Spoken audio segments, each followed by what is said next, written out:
اللهم صل على رسول الكريم اعوذ بالله من الشیطان الرجیم بسم اللہ الرحمن الرحیم. السلام علیکم خواتین و حضرات. آج تقریباً 2 مہینے کے بعد دوبارہ آپ سے ملاقات ہو رہی ہے. تو یہ سیشن اگر آپ کے سوالات کے نام کر دیا جائے. کسی صاحب نے پوچھا کہ میری فیکٹری میں کام کرنے والے لیبر پر زکوٰۃ لگتی ہے اور اگر بغیر بتائے دی جائے تو مناسب ہے. صرف یہ احتیاط کر لیں کہ ان میں کوئی سید نہ ہو، اس کو زکوٰۃ نہ دی ہے.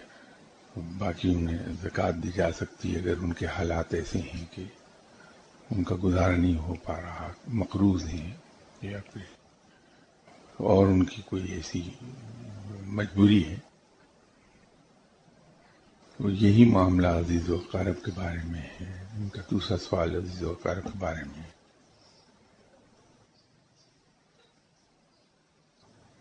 یہ کسی صاحب نے اپنا خواب لکھ دیا ہے. میں آپ کے لیکچرز کو تقریباً 1 سال سے سن رہا ہوں. چند روز پہلے سحری سے ذرا پہلے آپ کو خواب میں دیکھا. کسی چھوٹی سی مسجد کے احاطے میں آپ لوگوں کے جھرمٹ میں بیٹھے مجھے پکارتی ہیں شاہد کو بلاؤ، اور میں مسجد کے اندر سے آپ کی آواز سن کر آپ کی طرف چلتا ہوں تو آپ میری طرف بھاگ پڑتے ہیں اور بلند آواز سے روتے ہیں.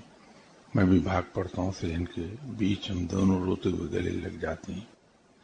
پھر ہم مسجد میں نماز پڑھاتے ہیں اور میرے علاوہ صرف ایک اور نمازی آپ کی اقتداء میں مختصر نماز ادا کرتے ہیں.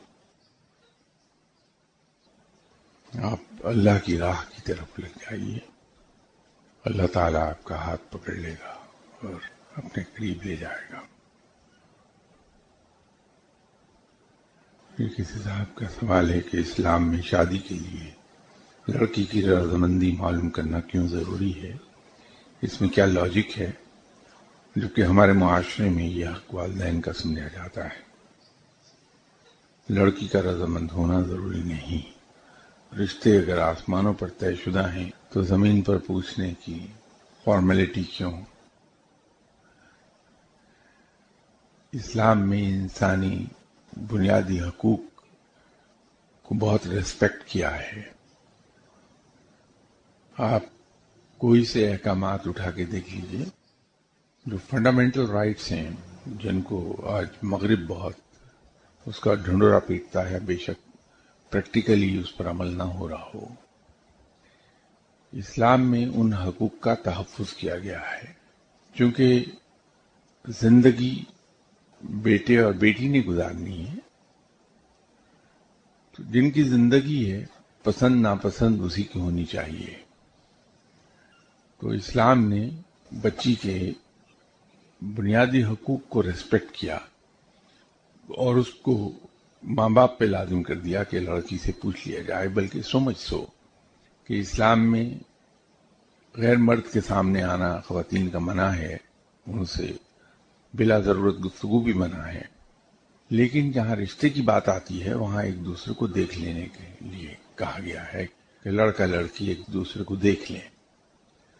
وہ صرف بنیادی حقوق کو ریسپیکٹ کیا گیا ہے. جس کی زندگی ہے، جس نے زندگی گزارنی ہے، پسند ناپسند اسی کی ہونی چاہیے. تو یہ جو آپ نے لکھا کہ ہمارے معاشرے میں والدین کا حق سمجھا جاتا ہے، تو ہمارے یہاں تو ہندو کلچر کا غلبہ ہے ہم پر، سب پر. ہم اس سے متاثر ہیں اور ہماری رسومات ابھی تک وہی چلی آ رہی ہیں. ہمارے یہاں دیکھیے، چونکہ ہندو کلچر میں دوسری شادی معیوب سمجھی جاتی ہے، وہی چیز ہمارے یہاں ہے. جبکہ آپ عرب میں چلے جائیے، مڈل ایسٹ میں چلے جائیے، افریقہ میں چلے جائیے، تو وہاں یہ معیوب نہیں کہ رب نے یہ حق عطا کیا ہے. لیکن ہمارے یہاں اسی طرح لڑکے لڑکی کو ہم حق نہیں دیتے. والدین اپنی مرضی سے شادی کر دیتے ہیں. ہمیں اسلام کے احکامات پہ عمل کرنا چاہیے، چاہے ہم اندر سے کتنے ہی اس کی وجہ سے بے چین ہوتے ہوں، لیکن عمل بھر رب کے احکامات پہ ہی کیا جانا چاہیے۔ یہ دوسرا انہوں نے سوال کیا ہے کہ آپ نے ایک جگہ فقیر رنگ میں لکھا ہے کہ شادی کے لیے ہم کف یا ہم پلہ رشتوں کا ہونا ضروری ہے۔ یہاں ہم کف اور ہم پلہ، دیکھیے پہلا سوال کا جو جواب دے رہا تھا کہ بچی سے پوچھا جانا چاہیے کہ یہ حق اس کو رب نے دیا ہے، اسے بیٹے سے پوچھا جانا چاہیے، لیکن والدین کیونکہ زیادہ ایکسپیرینسڈ ہیں، انہوں نے زمانہ دیکھا ہے، فیصلے کرتے ہوئے اتنے جذباتی نہیں ہوتے، تو والدین کے فیصلے کو اگر ہم ریسپیکٹ کریں تو بالعموم اس کے فائدے ہی ملتے ہیں۔ تو آپ صلی اللہ علیہ وسلم نے شادی کے سلسلے میں ایک گائیڈ لائن یہ دے دی کہ شادی آپ ہمیشہ اپنے ہم کف یا ہم پلہ لوگوں میں کریں۔ اس کے پیچھے بہت حکمت ہے۔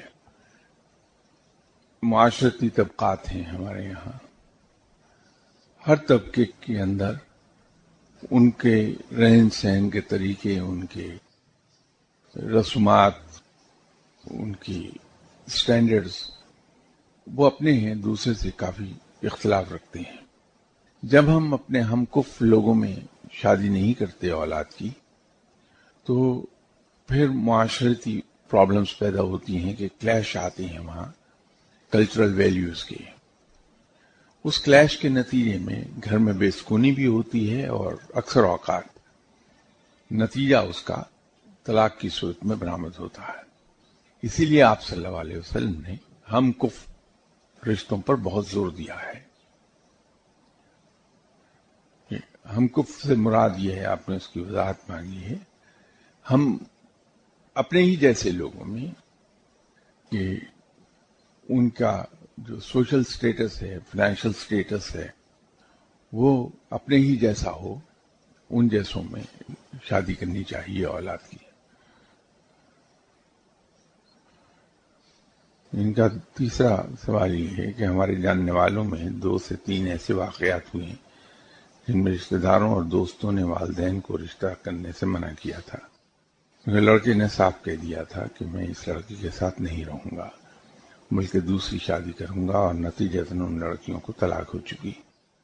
اور جو والدین کو رشتہ دار کہتے ہیں کہ جب پہلے صاف نظر آ رہا تھا تو کیوں آپ نے اپنی بیٹیوں کے ساتھ ظلم کیا، تو وہ یہ جواب دے کر خود کو بری ذمہ قرار دیتی ہیں کہ تقدیر میں لکھا تھا، ہم کیسے ٹال سکتے تھے؟ کیا تقدیر نہ نظر آنے والی چیز کا نام نہیں؟ اور میری ناقص عقل کے مطابق ایک چیز جو ہمیں صاف نظر آ رہی کہ غلط ہے اس سے رک جانا چاہیے، اور تقدیر وہ ہے جو ہماری نظر سے اوجھل ہے۔ براہ کرم ان واقعات کا بتا دیں کہ کیا ان کے والدین صحیح کہہ رہے تھے۔ رب تعالی نے انسان کو عقل عطا فرمائی ہے، علم عطا فرمایا ہے، اسی لیے ہے جیسے آپ سب جانتے ہیں کہ علم ہمیں اچھے اور برے میں تمیز سکھاتا ہے، اور عقل اچھوں میں سے زیادہ اچھے کی تمیز سکھاتی ہے۔ پہلی بات تو یہ ہے کہ اگر بیٹا اصرار کر رہا ہے کہ وہاں شادی نہیں کرے گا، اس کو اچھا اور برا سمجھانے کے بعد بھی وہ اپنے فیصلے پر قائم ہے، تو پھر اس کی رائے کا احترام کیا جانا چاہیے، وہاں شادی نہیں کرنی چاہیے۔ اور اگر ہم اپنے اولاد کے لیے خود رشتے دیکھتے ہیں تو ایک چیز جس کو ہم عام طور پر اگنور کرتے ہیں سبھی ماں باپ، ہم بیٹے اور بیٹی جن کی شادی ہو رہی ہے ان کی ذہنی سطح پر نظر نہیں رکھتے ہیں۔ یہ بہت اہم پوائنٹ ہے اس میں کہ جب ہم اپنے بیٹے کے لیے یا بیٹی کے لیے رشتہ دیکھتے ہیں تو جس پر سب سے زیادہ غور کیا جانا چاہیے، جو آپ صلی اللہ علیہ وسلم نے فرمایا وہ تو سب میں زیادہ سپریم ہے، اس کے علاوہ میں عرض کر رہا ہوں کہ ہم کف اور ہم پلہ دیکھنے کے علاوہ اس ایک بات کو بہت گہرائی سے جانچنا چاہیے کہ دونوں کی ذہنی سطح میں زیادہ فرق تو نہیں ہے، 10-20% کا فرق چل جائے گا، لیکن اس سے زیادہ کا فرق نہیں چلتا ہے، زندگی عذاب بن جاتی دونوں کے لیے. ہم اسے سبھی کے سبھی ہم اگنور کرتے ہیں جب دیکھ رہے ہوتے ہیں رشتے. تو ذہنی سطح کو پرکھنا بڑا ضروری ہے. اگر ہم نے ذہنی سطح تقریباً ایک سی لے لی 10-20% ڈفرنس کے ساتھ، تو عام طور پر نبھا ہو جاتا ہے، ایڈجسٹمنٹ ہو جائے گی.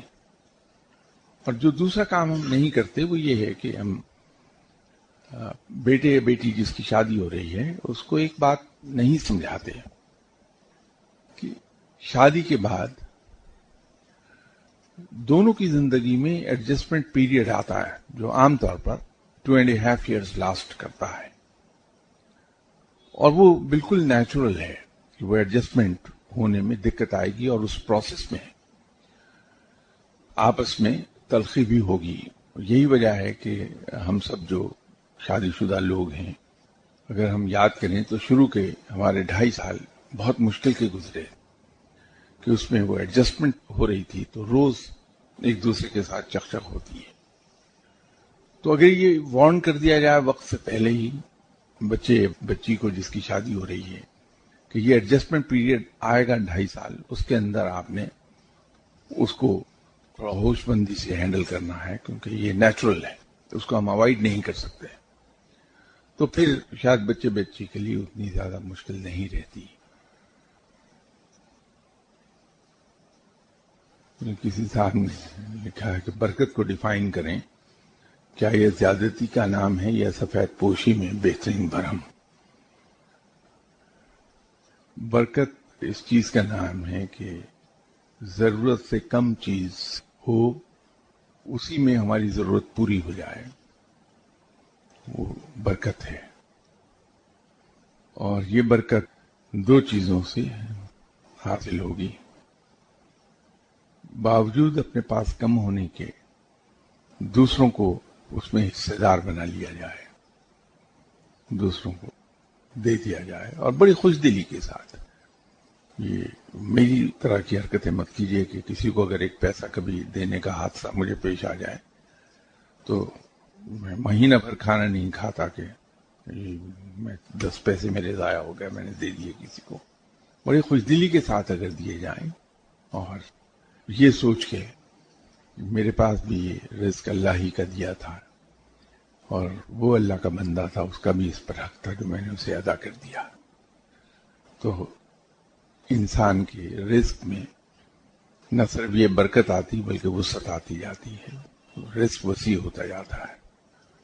اور دوسری جو چیز برکت کا باعث بنتی ہے وہ ہے ہر ایک کے لیے بہتری کا سوچنا، ہر ایک کے لیے خیر سگالی اور محبت کے جذبات رکھنا. اس سے برکت بہت آتی ہے. جوار بھاٹا مد و جزر اور انسانی مزاج کہیں نہ کہیں پڑھتے آئے ہیں کہ وظائف یا کوئی چاند کی پہلی ابتدائی تاریخوں میں کرنا چاہیے اور قمر در اقرب آخری تاریخوں میں ہوتا ہے. چاند کی آخری تاریخوں میں کیے گئے کام ناکام ہو جاتے ہیں، مثلا نکاح یا کاروبار یا وظائف. اس میں کتنی حقیقت ہے. انسانی جسم کا اس میں کوئی شک نہیں کہ تعلق چاند کے ساتھ ہے. انسانی بلڈ پریشر کا تعلق بھی چاند کے ساتھ ہے. 24 گھنٹے میں اگر ہم اپنا بلڈ پریشر ریکارڈ کریں 1 ہفتے تک اور اس کو ہم گراف بنا کے دیکھیں تو پتہ چلے گا کہ ہر آدمی کا پیک اور لوئسٹ پوائنٹ ایک دوسرے سے مختلف ہے. یہ اس کی باڈی کیمسٹری پر چاند کے اثرات جب آتے ہیں تو یہ ہوتا ہے. روایت ہے جس کی شرعی حیثیت بالکل کوئی نہیں ہے، صرف روایت ہے.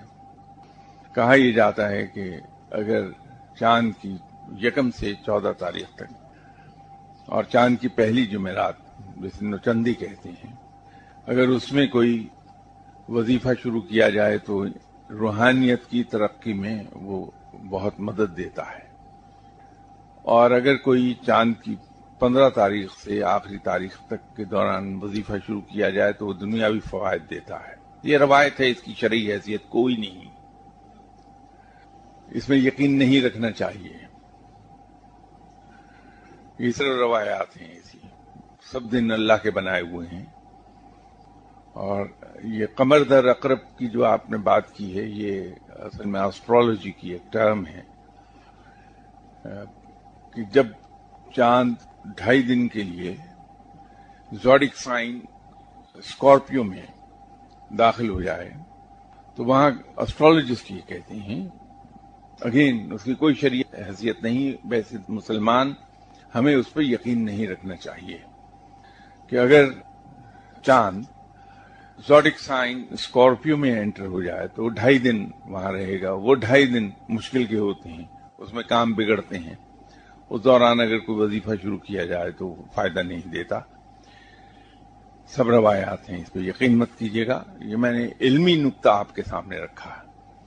ادروائز ذہنی طور پر میں نہ تو ایسٹرولوجی کا قائل ہوں، یہ علم ہے، لیکن یہ کہ انسانی زندگی پر یہ اثر انداز ہوگی یہ میں ماننے کو تیار نہیں. انسانی زندگی پر صرف وہی کچھ اثر انداز ہوتا ہے جو رب چاہتا ہے، بس اس سے زیادہ نہیں. اور اس کا حشر میں نے ہوتے ہوئے اپنے مرشد صاحب کے ہاتھوں دیکھا ہے.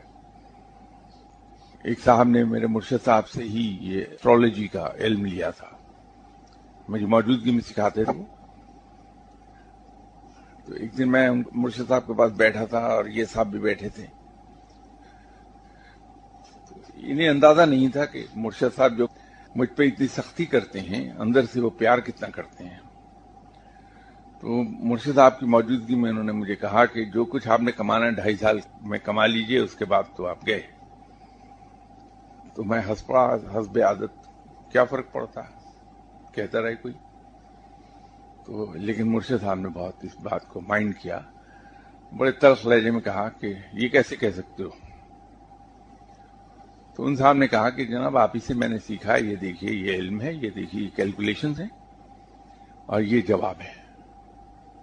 تو دیکھ کے مرشد صاحب فرمانے لگے کہ ہاں حساب تو تم نے ٹھیک کیا ہے، لیکن ایک بات تم بھول گئے کہ دنیا میں اللہ کے ایسے بندے ہیں جو صرف انگلی کے ایک اشارے سے ستاروں کی چال بدل دیتے ہیں، اور وہیں بیٹھے بیٹھے چال بدل دے بھائی، اوپر کو آسمان کو دیکھ کے انگلی سے اشارہ کیا چال بدل دے. اس کے بعد اس کو کہنے لگے لو اب ذرا حساب کرو. تو اس بندے کے پسینے بہ نکلے کہ یہ تو بالکل چینج ہو گیا. تو کہنے لگے پھر اسی حساب کے برتے پر اس کو کہہ رہے تھے کہ اس کے بعد تو ختم ہے. تو رب کا نظام بڑا پاورفل ہے. تو اللہ کے بندے ایسے ہیں جو انگلی کے اشارے سے ستاروں کی چال بدل دیتے ہیں.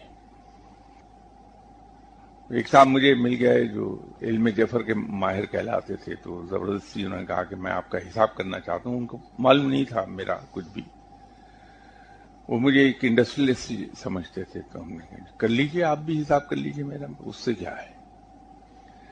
تو انہوں نے اس سے حساب کتاب کیا. اس کے بعد کہنے لائیے آپ کا ہاتھ دیکھوں، ان دونوں کو ملا کے پھر میں آپ کو صحیح بتاؤں گا. ہم نے کہا لے لیجیے، دیکھ لیجیے ہاتھ.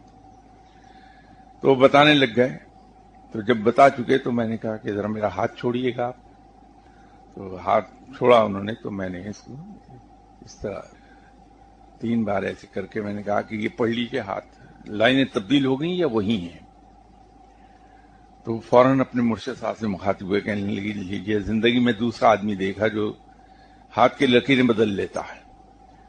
تو میں نے ان سے کہا کہ یہ مت دیکھیے کہ دوسرا آدمی ہے، یہ دیکھیے کہ یہ جن لائنوں پر آپ انحصار کر رہے تھے، میری قسمت بتا رہے تھے، وہ میرے بائیں ہاتھ کا کھیل ہے. میں نے بائیں ہاتھ سے لکیریں بدل ڈالی ہیں. تو کن لکیروں کو آپ پڑھیں گے یہ بتائیے. تو بات یہ ہے کہ رب تعالی سب سے زیادہ پاورفل ہے، جو وہ چاہتا ہے وہ ہوتا ہے. ایسٹرولوجی، نیومرولوجی، پامسٹری، علم جفر، علم رمل، علوم کا وجود ہے، لیکن انہیں آپ صرف علوم کے طور پر لیجئے، یہ مت لیجئے کہ وہ ہماری قسمت پر اثر انداز ہو جائیں گے. بالکل نہیں، قطعی طور پر نہیں. تو یہ مت سوچئے کہ کمر در اقرب ہوگا تو کیا ہو جائے گا. کمر در اقرب ہے تو دنیا میں ایسے لوگ موجود ہیں جو انگلی کے ایک اشارے سے اس کی چال بدل دیں گے. آپ اس علم کے لیے کوشش کیجئے کہ جو انگلی کے اشارے سے ستاروں کی چال بدل دے. یہ کسی صاحب نے جو یہ ابھی جن کا میں جواب دے رہا تھا، انہوں نے سورہ انعام کے لیے کہا ہے کہ انشاءاللہ تعالی نیکسٹ سنڈے سورہ انعام پہ بات کر لیں گے. سوری میں وہ اومٹ کر گیا تھا اس کو. یہ معرفت نفس سے کیا مراد ہے، کسی صاحب نے یہ پوچھا ہے. سب سے پہلی بات تو یہ ہے کہ یہ سمجھنا چاہیے کہ معرفت کہتے کس کو ہیں، پھر وہ خود بخود کلیئر ہو جائے گی بات. خطوط پر ایک زمانے میں جب ہم ایڈریس لکھا کرتے تھے یا خطوط آتے تھے، عام طور پر اس پہ لکھا ہوتا تھا فلاں صاحب معرفت فلاں صاحب. اسی سے روحانیت میں لفظ معرفت نکلا کہ ایسا علم، ایسا نام یا ایسی چیز جس کے ذریعے سے ہم دوسری چیز تک جا پہنچے، وہ علم معرفت ہے. اب رب تعالیٰ کی جو اسرار قدرت ہیں، اس کے جو کارخانے قدرت کے بارے میں ہمیں کچھ نہیں معلوم. جب ہم شریعت پہ عمل کرتے ہیں اور سنت پہ عمل کرتے ہیں تو ہم جس مقام پر جا پہنچتے ہیں وہاں ہمیں معرفت حاصل ہوتی ہے اس چیز کے ادراک کی کہ کیا چیز کیا ہے. تو وہ چونکہ درمیان میں ایک واسطہ موجود ہے، ایک پردہ موجود ہے، اس پردے کے پیچھے پہنچنے کا نام، اس پردے کے پیچھے دیکھ لینے کا نام معرفت کہلائے گا. جیسے ہم خط پہ لکھتے ہیں کہ صاحب mister A care of mister B, تو اس کا مطلب یہ ہے کہ وہ مسٹر اے تک لیٹر نہیں پہنچ سکتا تب وقت ہے کہ ہم مسٹر بی کا نام نہ لکھ دیں وہاں، کیونکہ وہ گھر اس کا ہے، اس کو لوگ وہاں جانتے ہیں، ڈاکیا اس کے نام سے واقف ہے کیونکہ نیم پلیٹ باہر اس کی لگی ہے مسٹر بی کی. تو یہ صاحب جو ہیں وہاں ان کے کیئر آف جانے جاتے ہیں. تو اگر ہم وہ کیئر آف مسٹر بی نہیں لکھیں گے یا معرفت مسٹر بی نہیں لکھیں گے تو مسٹر اے تک خط نہیں پہنچے گا. تو اس کو آسان لفظوں میں یہ کہیے، نامعلوم سے معلوم تک پہنچنے کا نام معرفت ہے. ہم روحانیت میں کیا کرتے ہیں کہ ہم رب تعالیٰ کی عبادت کرتے ہیں، اس کا ذکر کرتے ہیں، اس کے احکامات کو بجا لاتے ہیں، اطاعت کرتے ہیں، حقوق اللہ بھی ادا کرتے ہیں، حقوق العباد بھی ادا کرتے ہیں. اور عبادات ہم فرائض سے آگے جا کے کرتے ہیں، حقوق العباد ریکوائرمنٹ سے آگے بڑھ کر ادا کرتے ہیں ہم. تو اس کے نتیجے میں ہمارے اندر پاکیزگی پیدا ہوتی ہے. اس پاکیزگی کے نتیجے میں ہماری روح لطیف ہوتی ہے اور اس کی پرواز بڑھتی ہے، اور رب تعالیٰ ہماری اس اطاعت سے خوش ہو کر ہمیں کچھ چیزیں وہ دیکھنے کی اجازت دے دیتا ہے جو عام آنکھوں سے دکھائی نہیں دیتی، عام انسان کو معلوم نہیں ہے. تو یہ معرفت الہی کہلاتی ہے. تو نامعلوم سے ہم معلوم کی طرف جب جاتے ہیں تو وہ سفر ہمارا معرفت کا سفر ہے. اب سوال یہ پیدا ہوگا کہ اس میں جیسے میں نے ایک نام لیا معرفت الہی ہے، تو یہ معرفت نفس ہے کہ جب ہم اپنے نفس کا تزکیہ کر لیتے ہیں، اس کو لگام ڈال لیتے ہیں، اس کا سارا کنٹرول ہمارے اپنے ہاتھ میں آتا ہے، تو معرفت نفس ہے جو ہمیں حاصل ہو جاتی ہے. اور پھر ہم اس نفس پر سواری کرتے ہیں. نفس ہم پر سواری نہیں کرتا ہے. تو اس سارے پروسیس کو معرفت نفس کہتے ہیں.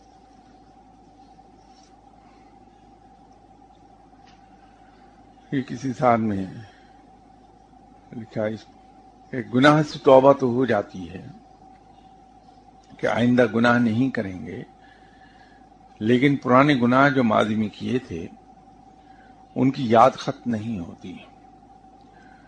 وہ یاد آتے ہیں، یاد تنگ کرتی ہے. یہ تو بہت اچھی چیز ہے. حالانکہ اولیاء کرام میں اس پر بڑا اختلاف رہا ہے. کچھ اولیاء کرام کا کہنا یہ تھا کہ جب انسان توبہ کر لے تو پچھلے گناہوں کو یاد نہ رکھے، لیکن کچھ اولیاء کرام کا یہ کہنا ہے کہ توبہ کر لے، آئندہ گناہ نہ کرے، پچھلے کے لیے معافی مانگ لے.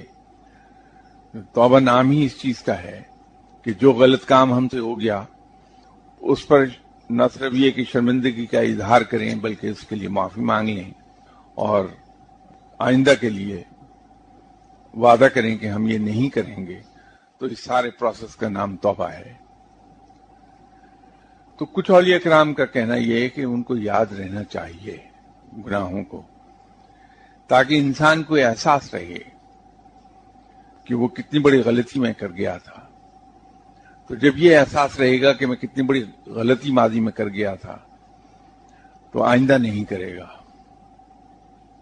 اس پر یہاں توبہ پر ایک بار کسی زمانے میں گفتگو ہوئی تھی، اس کو اگر آپ دوبارہ سن لیں تو اس میں بہت تفصیل سے اس کے بارے میں بات ہوئی ہے. یہ ایک سوال ہے اور یہ اکثر لوگ کرتے رہتے ہیں، صرف انہوں نے نہیں پوچھا، اکثر لوگ پوچھتے رہتے ہیں کہ کوئی نشانی بتا دے کہ انسان کو رب کی دوستی مل گئی ہے، کیسے پتہ چلے گا کہ رب مل گیا؟ اس سوال کا جواب شاید میں نہ دے پاؤں، اس کا اہل نہیں ہوں اتنے بڑے سوال کا جواب دینے کا، کیونکہ میرا علم اور میری اہلیت وہاں ختم ہو جاتی ہے کہ جہاں انسان یہ سوچتا ہے کہ رب تو میرا آقا ہے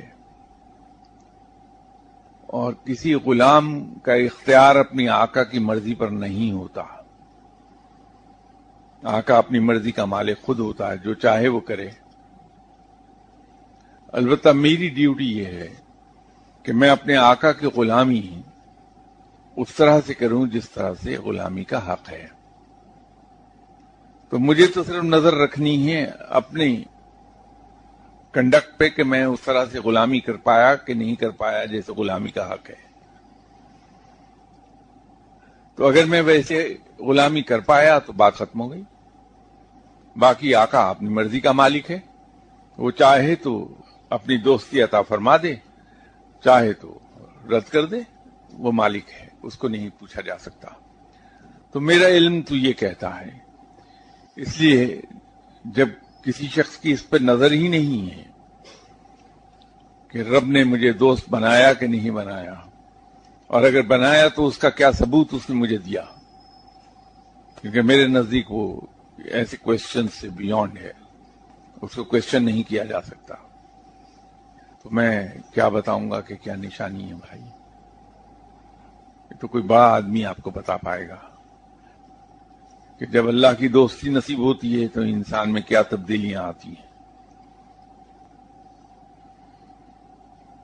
کسی صاحب نے سوال کیا ہے کہ میری بھانجی کی طرف سے ایک سوال ہے جو یقیناً سب مسلمانوں کی بھی شدید خواہش ہونی چاہیے. وہ کہتی ہیں کہ ایسا کیا کیا جائے کہ جس سے انہیں اللہ کریم اور اس کے محبوب صلی اللہ علیہ وسلم کی محبت اور قرب حاصل ہو جائے. خصوصی طور پر ان کے اور عمومی طور پر سب کے لیے ایسا عمل یا نسخہ بتا دیں کہ وہ اپنے رب کریم اور اس کے محبوب صلی اللہ علیہ وسلم کے قرب اور محبت سے سرفراز ہو جائیں. تو اس کا جواب میں نے ابھی عرض کیا ہے. اصل میں یہ کتابیں پڑھ پڑھ کے اکثر جگہوں پہ لکھا ہوا میں بھی پڑھتا ہوں، آپ بھی پڑھتے ہیں، کہ یہ وظیفہ کیجئے اللہ کی دوستی نصیب ہو جائے گی، لیکن ہماری عقل اور ہمارا علم دونوں اس سے بالکل مختلف بات کرتے ہیں. قرآن اس سے بالکل مختلف بات کرتا ہے. میں علم قرآن سے واقف تو نہیں ہوں کیونکہ میں پڑھا لکھا نہیں بدنصیبی سے، لیکن جو تھوڑا بہت میں جانتا ہوں تو قرآن تو یہی کہتا ہے کہ اللہ کے قرب کے لیے اس کی اطاعت ضروری ہے. ہر انسان کو وہی کچھ ملتا ہے جس کے لیے وہ کوشش کرتا ہے. یوم حساب فیصلہ اعمال پر ہوگا. مجھے کہیں آج تک یہ لکھا ہوا نہیں ملا کہ اے ایمان والو تم اگر یہ وظیفہ پڑھو گے تو تمہیں سب کچھ مل جائے گا. وہاں تو اعمال کی بات ہے، تلقین اعمال کی ہے، دعوت غور و فکر کی ہے اور تلقین اعمال کی ہے.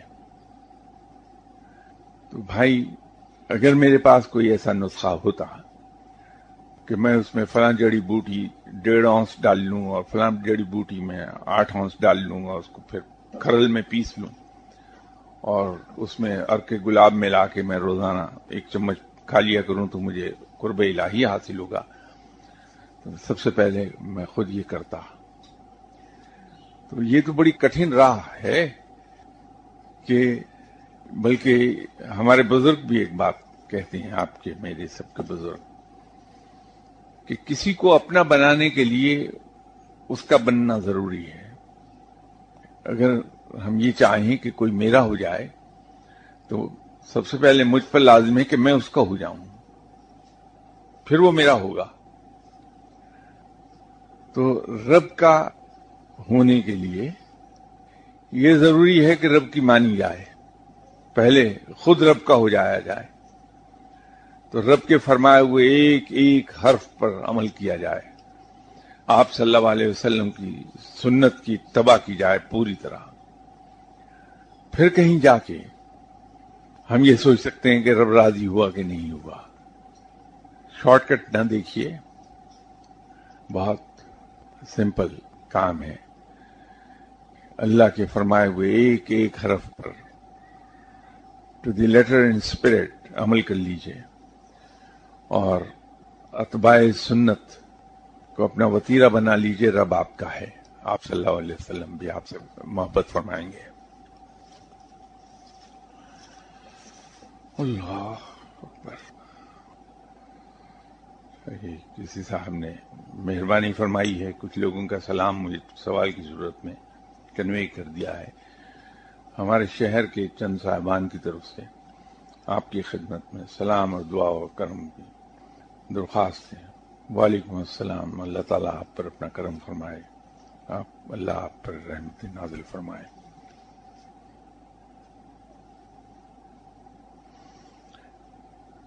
ایک سوال ہے کہ کیا مرشد اور مرید دونوں کو پتہ ہونا ضروری ہے کہ یہ میرا مرید ہے یہ مرشد؟ یہاں بات آن پڑی ہے دلیل کی اور جذبے کی.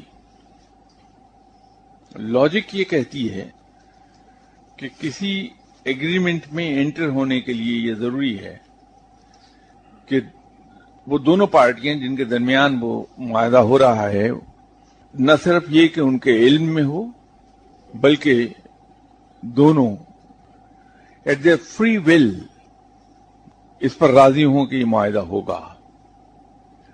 اور دوسری بنیادی چیز اس میں یہ ہے کہ کوئی معاہدہ یک طرفہ نہیں ہو سکتا. It has to be two way agreement.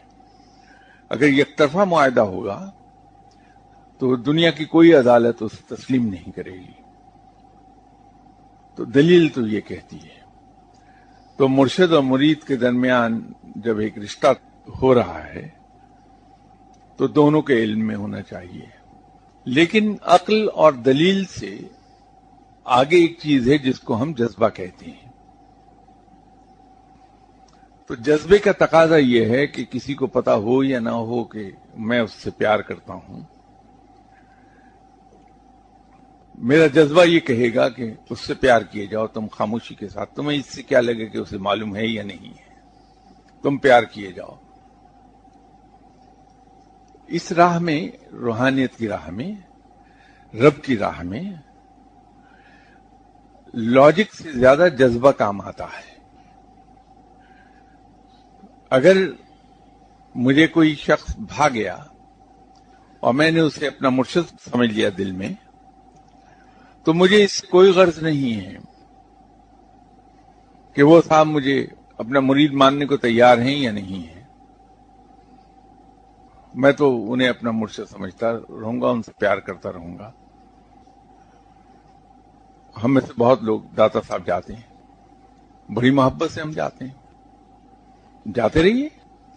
جب ہم جاتے ہیں محبت سے اور انہیں اپنا مرشد بھی مانتے ہیں، گرو مانتے ہیں، استاد مانتے ہیں، اپنا بزرگ مانتے ہیں، تو کس طرح مانتے ہیں؟ یہ تو نہیں ہے کہ داتا صاحب نے کہا کہ ہاں تم میرے پاس آیا کرو تو میں تمہیں اپنے چاہنے والوں میں سمجھتا ہوں. وہ تو نہیں جواب دیتے. تو انسان جاتا رہتا وہاں.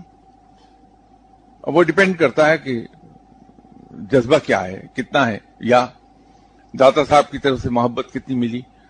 تو 2-4 سال میں ملاقات ہو جائے گی تو بول دیں گے کہ بعض کا 30 سال ملاقات نہیں ہو پاتی کچھ لوگوں کی. تو وہ تو جذبہ ہے. اس راہ میں تو صرف جذبہ کام آئے گا. تو یہ لاجک میں اگر انسان چلا گیا تو پھر کچھ حاصل نہیں ہوتا. یہاں تو اندھے جذبے کام کرتے ہیں. تو آپ جسے مرشد ماننا چاہتے ہیں دل میں مان لیجئے، اس سے پیار کرتے رہیے. اور مرشد کے بارے میں یہ عرض کر دوں کہ میرے اپنے مرشد بہت اپنے آپ کو چھپا کے رکھتے تھے، ہمارے اوپر بھی ظاہر نہیں کرتے تھے. ماں سوائے 1-2 بار زندگی میں ایسا ہوا کہ کھل گئے. تو میں تنہا ان کے پاس بیٹھا تھا تو معلوم نہیں کس طرح انہوں نے بات شروع کر دی اور مجھے کہنے لگے کہ میاں یہ منتوں کا کیا ہے، یہ تو ان میلے کپڑوں کے ڈھیر سے پوری ہو جاتی ہیں. پاس ان کے اتارے ہوئے کپڑے پڑے تھے، میلے کپڑوں سے پوری ہو جاتی ہیں. تمہیں جو کچھ پڑھنے کو کہا پڑھتے رہو، منزل کو جا پہنچو گے. تو پھر خود ہی کہنے لگے کہ تم پڑھو بھی کیوں، ہمارا نام جپتے رہو تم منزل کو چلے جاؤ گے. تو پھر فوراً فرمانے لگے تو ہمارا نام بھی کیوں جپو، ہم سے صرف پیار کرتے رہو منزل کو پہنچ جاؤ گے.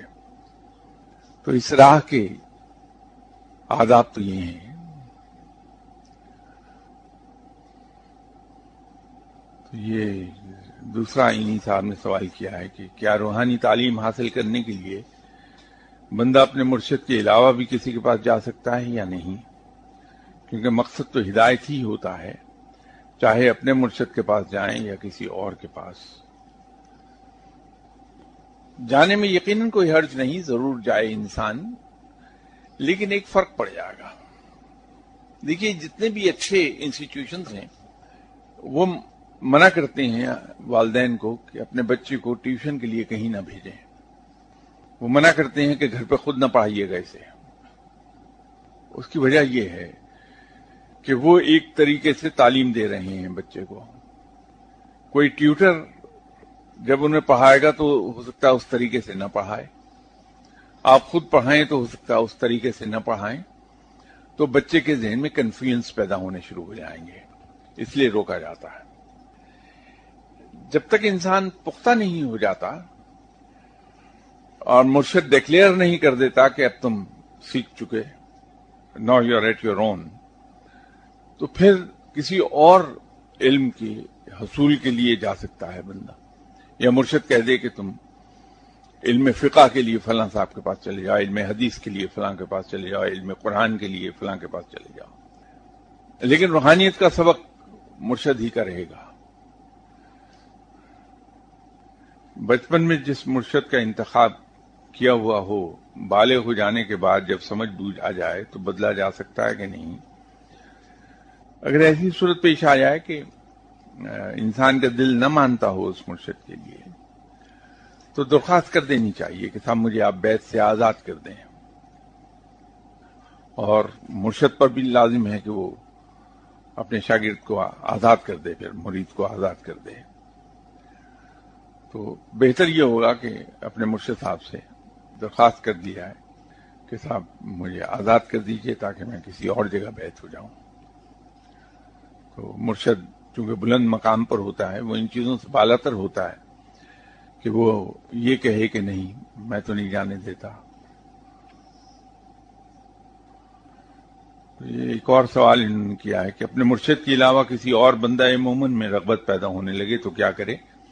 کچھ نہیں، آپ کسی کے مرید ہیں تو آپ پہ یہ پابندی تھوڑا ہے کہ آپ کسی سے رغبت نہ رکھیں، کسی سے پیار نہ کریں. آپ کو کوئی شخص اچھا لگتا ہے ضرور اس سے پیار کرتے رہیے، اس میں کیا ہے. وہ صرف یہ ہے کہ ایک تو دعا کے لیے نہ کہیے اپنے مرشد کے علاوہ کسی کو، اور کسی اور کا بتایا ہوا کوئی سبق تسلیم نہ کریں. آپ ضرور جائیے، سلام کیجیے، کسی کی خدمت کر سکتے ہیں، جتنی کر سکتے ہیں کر دیجیے چپ چاپ، اور اس میں کوئی حرج نہیں ہے. لیکن دعا کے لیے کبھی اپنے مرشد کے علاوہ کسی کو نہ کہیے. اور دوسرا یہ ہے کہ اگر کوئی پڑھنے کو دے تو نہیں پڑھیے، یا پھر اپنے مرشد صاحب کے سامنے رکھ دیجئے کہ مجھے فلاں صاحب نے پڑھنے کو دیا ہے، میں پڑھ لوں، تو وہ آپ کو گائیڈ کر دیں گے بشرط زندگی. انشاءاللہ نیکسٹ سنڈے ملاقات ہوتی ہے آپ سے. السلام علیکم.